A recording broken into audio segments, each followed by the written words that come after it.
TV-uutisista hyvää lauantai-iltaa sinne teille kotisohvalle ja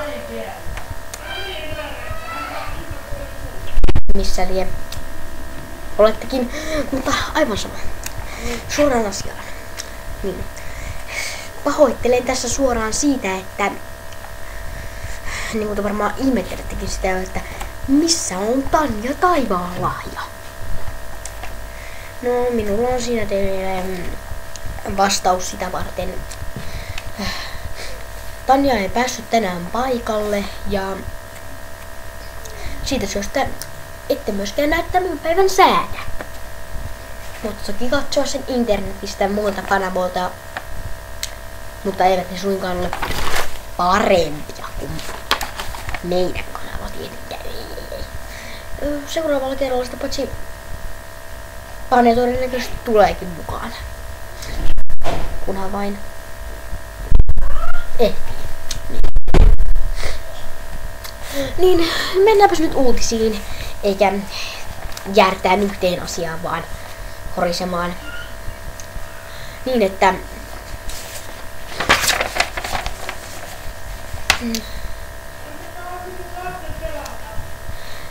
perjantaina 13. päivä epäonninen Välimerellä liikkuneille laivoille.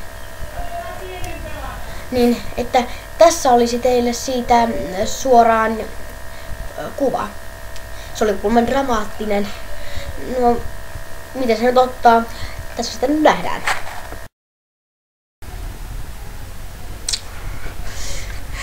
Että sillä lailla. No,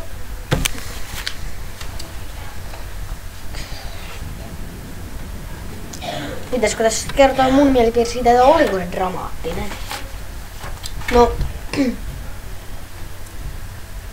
joidenkin ihmisten mielestä kyllä, mutta mä en osaa sitten sanoa. No tietenkin negatiivinen se kuva oli, ei se ollut mikään semmonen kuva, semmonen jee. Siis niinku, jatketaan nyt uutisia. No, siitä asiaan.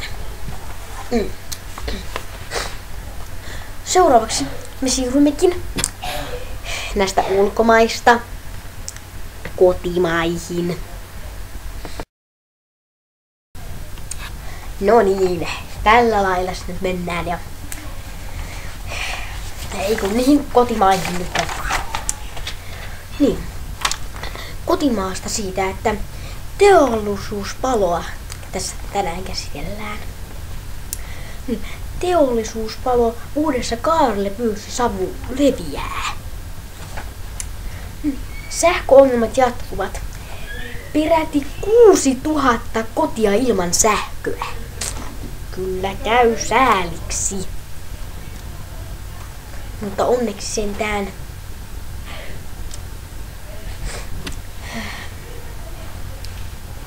on niitä hyviäkin puolia. Nyt pysymme kotimaissa, mutta tästä siirrymmekin presidenttivaaleihin 2012.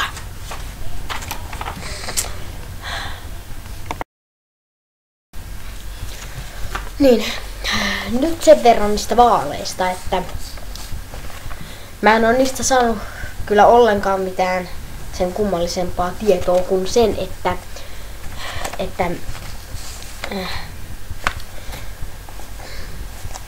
että kun minä esimerkiksi kävin tuolla Sellossa, isossa omenossa, niin kumminkin, niin näin, että siellä Paavo Lipposen ilmapalloja ja kaikkea muuta pikkukrääsätuetta myytiin. Elikkä vaatteet tavatkin mennä aika kireäksi, että on pakko käyttää pikkukikkojakin apuna. En ole itse kyllä valinnut mitään, että ketä äänestän, mutta äänestäminen kannattaa tehdä pian, koska vaalit vaan lähestyy ja lähestyy. Eikä niitä voi kyllä ollenkaan pitkittääkään.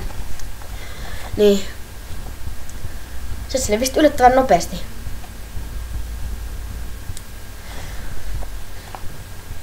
En mä sitten